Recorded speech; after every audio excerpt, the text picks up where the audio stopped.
important to the basis of achieving high-level clinical expertise. Having been associated with full, highly accomplished institutes in my life, I started with Armed Forces Medical College, went through Vardhaman Medical College and Safdarjung Hospital, then I was in All India Institute of Medical Sciences, and finally I finished off in our very own Maulana Medical College. I was exposed to teachers of very high caliber, to state-of-art facilities in the hospital, to a huge patient load. And during this period, I also went to various medical colleges in the country for examination purposes or as an MCI inspector. And I realized that such facilities were not available in these institutes. They were lacking in patient load.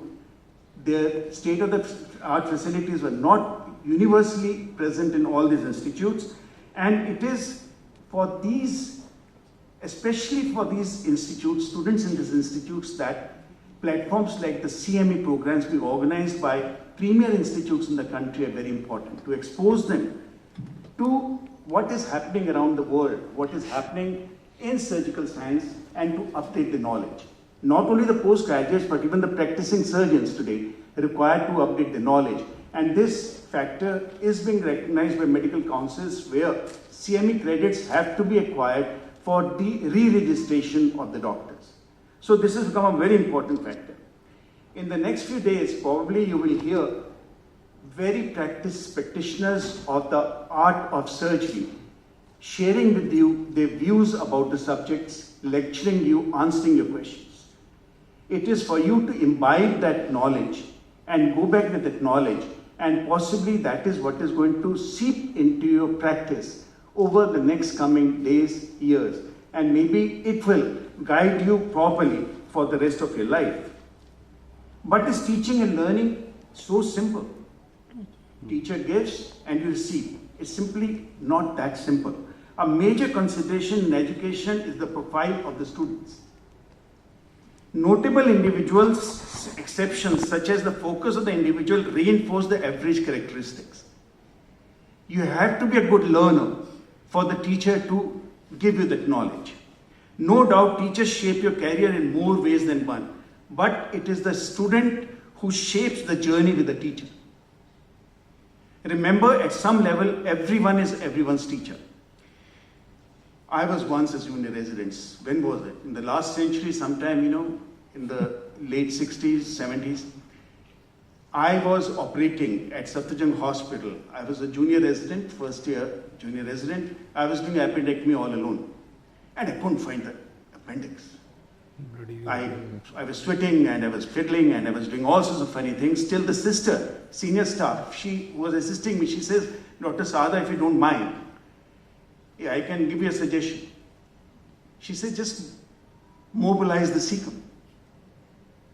And she told me how to do it. So I picked up the cecum and I found the appendix. Lo and behold, it was there. I mean, subsequently, cauterization I've done so many times. But that was the first time. And who was my teacher? She was a nurse. Never belittle somebody who's giving you information, who's giving you knowledge, who's guiding you. My next step in my learning was when my professor asked me to assist him for the first time. Assist me in a hernia. My God, such a lowly operation which I had already performed as a first year junior resident. But condescendingly, I watched up for the case. I said, okay, let me do it with him. He's asking me, I'll show him how much I know.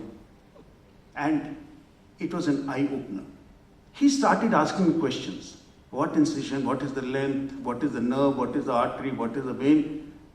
I had been cutting, I had been operating, and I had been doing, stitching up the posterior wall and feeling very happy.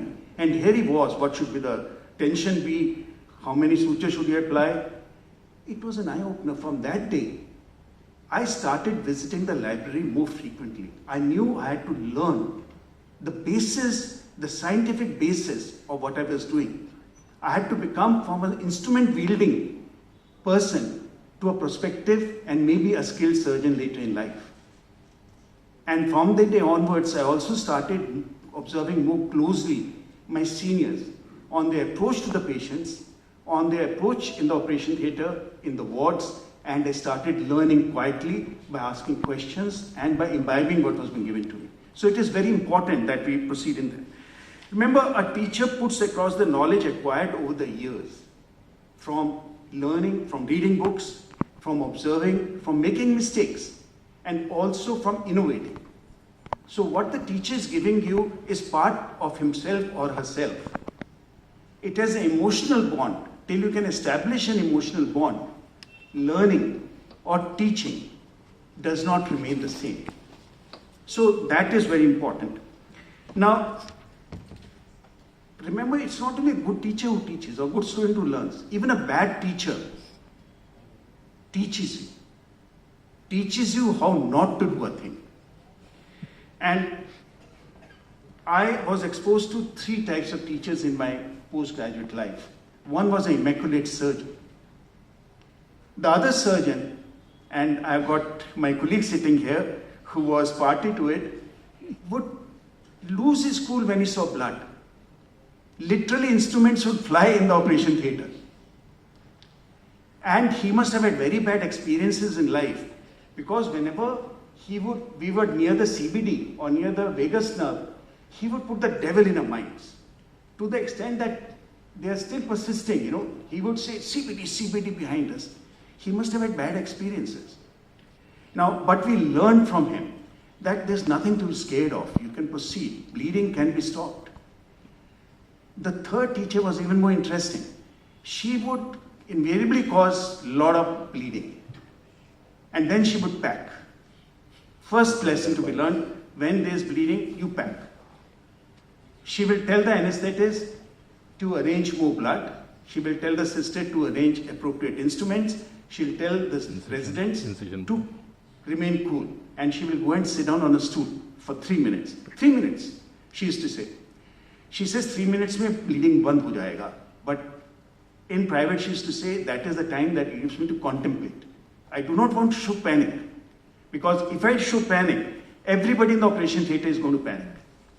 So after 3 minutes, she would also call somebody else to help her, and the bleeding would obviously be taken care of and things.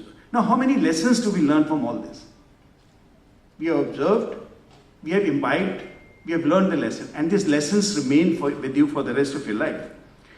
The lessons learned are so diverse and innumerable. It is not only knowledge, but a part of oneself, as I said, a surgical teacher imparts to a student.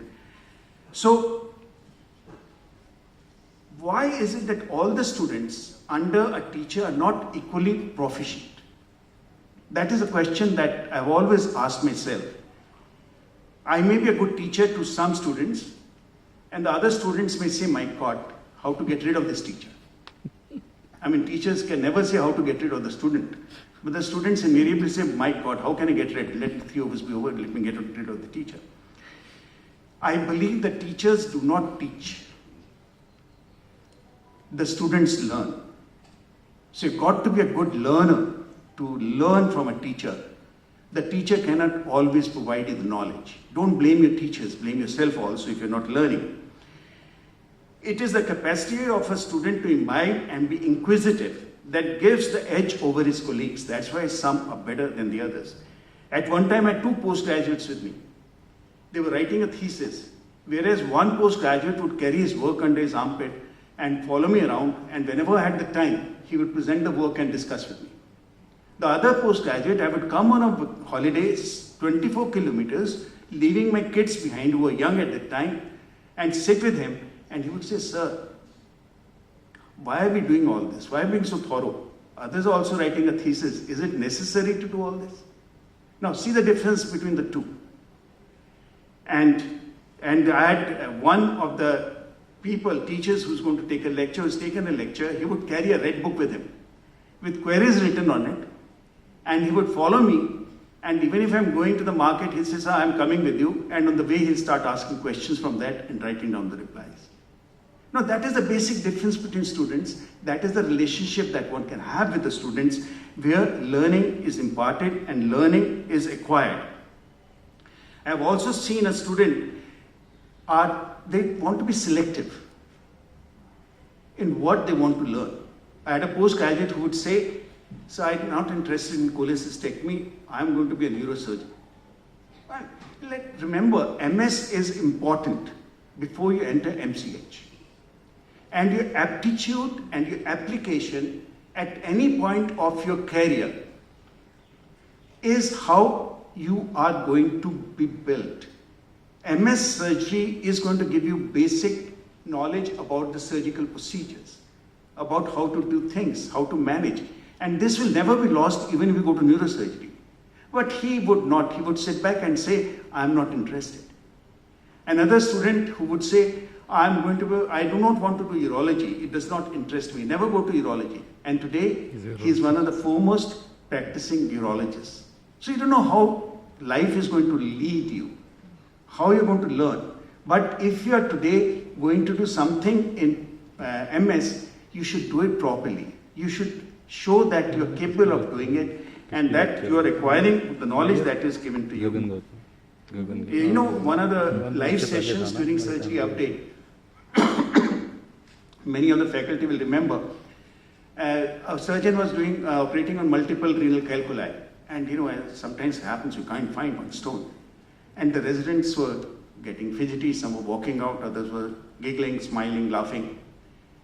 At the end, ultimately, we got the x-rays, we did this, we got the nephroscope, we found the stone. When the moderator asked the delegates, what did you learn from this session? Most of them smiled or, subdued laughter. One got up. He says, sir, I learned that anybody can make a mistake during surgery, but it is important that you can take care of it. And I also learned the various techniques that can be employed to find the missing stone. Now that is the difference. Now, lesson, I think it was bravo for him. It was a lesson well learned. But I asked myself why was this lesson not learned by all? I passed the question to you at the start of surgery update. I wish you go back from here having acquired not only knowledge, but the ability to question, ability to observe, and ability to imbibe. I think I've already taken too much of your time. I will not proceed with any of my recommendations any further. I suppose I could go on, and my colleagues know how much I can talk. So I again thank the organizers for inviting me for this function, and I wish them great success in the endeavor for this year also. Thank you so much.